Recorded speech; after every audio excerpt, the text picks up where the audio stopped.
उप प्रधान चुना है, तो उप प्रधान जी से मैं निवेदन करना चाहूँगा कि एक बार जो आज की मीटिंग का क्या पूरा एजेंडा था, आगे की क्या रणनीति थी, एक बार साथियों को सभी को ब्रीफ करके बताएंगे। बिल्कुल, पहले तो सभी साथियों को संगठन की तरफ से नमस्कार। और आज का जो मीटिंग करने का पर्पज था, रोहतक में ये टोल प्लाजा पर मीटिंग की गई और आदरणीय प्रधान श्री राम रतन जी के नेतृत्व में आज जो हमने मीटिंग की है, इसका मेन उद्देश्य था कि भी हमारे पार्ट टू कर्मचारियों को किस तरह इसका जो एक्ट सरकार द्वारा लागू किया गया है, किस तरह इसका लाभ दिलवाया जाए, क्योंकि 90% डिपार्टमेंट के अंदर आज तक इस एक्ट का लाभ नहीं दिया गया है। तो अब हमारी रणनीति यह रहेगी कि भी इस एक्ट का लाभ जल्द से जल्द किस तरह और कितना जल्द और कितने इसके अंदर बेनिफिट सरकार से कर्मचारियों को दिलवाया जाए। इनके सचिव जी हैं दर्शन जी, मैं इनसे पूछना चाहूँगा, ये हेल्थ डिपार्टमेंट से आते हैं, तो मैं इनसे पता करना चाहूँगा, पूछना चाहूँगा कि भी आपके डिपार्टमेंट में अभी तक ये लागू हुआ है या नहीं है।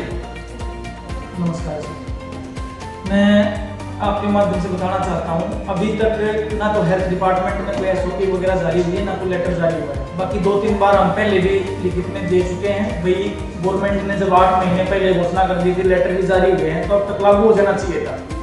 लेकिन हमारी आगे कड़ी जोड़ते हुए यूनियन हमने आज इसीलिए इकट्ठी की है दोबारा, जिसके एसओपी लागू नहीं हुई है, ताकि सभी डिपार्टमेंटों में लागू करवा सकें। और ये एक अकेली यूनियन इस चीज को नहीं कर सकती जब तक कर्मचारियों का सहयोग और सहायता नहीं मिलेगी।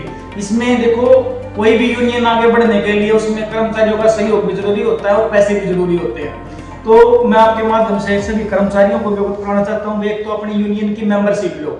देखो, आप अपने भविष्य के लिए, अपने भविष्य को उज्जवल करने के लिए, अपनी नौकरी को पक्की करने के लिए आप इतना तो कर सकते हो। आप लोगों के साथ यूनियन बिल्कुल तय दिल से खड़ी है। जिस कर्मचारी की एसओपी जारी नहीं होती है, हम लास्ट तक उसके लिए लड़ेंगे और उनको ऑर्डिनेंस दिला के छोड़ेंगे। बिल्कुल जी, मुख्य मांग क्या है आपकी? हमारी मुख्य मांग तो पार्ट टू कर्मचारियों को रेगुलर करने की थी, वो हमारी चलती रहेगी। बाकी सरकार ने जो ऑर्डिनेंस लागू किया है, कर्मचारियों को कम से कम 58 साल तक का रोजगार सुरक्षित, उसके लिए हम सरकार का धन्यवाद करते हैं और सरकार से उम्मीद करते हैं, अगर कर्मचारियों को पक्का नहीं करते तो कम से कम उन्हें HRMS वगैरह उस पर पोस्टर पर डाला जाए और उनके डीए, जो एक रेगुलर कर्मचारी को मिलता है, प्रॉपर डीए मिलना चाहिए। और जो क्या बोलते हैं अपना, उनको सारे बेनिफिट्स रेगुलर के वो बेनिफिट्स भी दिए जाएं। बिल्कुल जी, धन्यवाद। इनके एजेंडे क्या रहेंगे भविष्य में? आने वाले समय में आप कर्मचारियों को क्या आश्वासन दोगे कि पार्ट टू कर्मचारियों के लिए एसोसिएशन किस तरह तत्पर रहेगी? जी धन्यवाद संदीप जी, मैं आपको बताना चाहूंगा, देखो संगठन की पहली और आखिरी मांग जो हमारी रही है वो रेगुलाइजेशन थी और वो रहेगी आगे भी। देखिए, हमारा जो 15 दिन का जो संघर्ष था करनाल में, जो हमारा धरना प्रदर्शन चला था, उसमें सभी कर्मचारियों ने पूरा तन मन से अपना पूरा सहयोग दिया था। उसमें सभी ने रेगुलाइजेशन के लिए मांग रखी थी, लेकिन सरकार रेगुलाइजेशन ना करके एक बीच का रास्ता निकाला है, जो कि जॉब सिक्योरिटी है। ठीक है, 14 अगस्त 2024 को उन्होंने जॉब सिक्योरिटी का जो ऐलान किया था, घोषणा की थी, उसके तहत आज लगभग 8 महीने बीत चुके हैं। कुछ एक डिपार्टमेंटों में ये लेटर जारी हुए हैं, बाकी अभी किसी भी डिपार्टमेंट में ना तो लेटर जारी हुआ है, ना ही जॉब सिक्योरिटी का कोई लाभ दिया गया है। तो सतवीर जी, आप लास्ट सवाल पूछेंगे, भाई आप कर्मचारियों को क्या संदेश देना चाहोगे?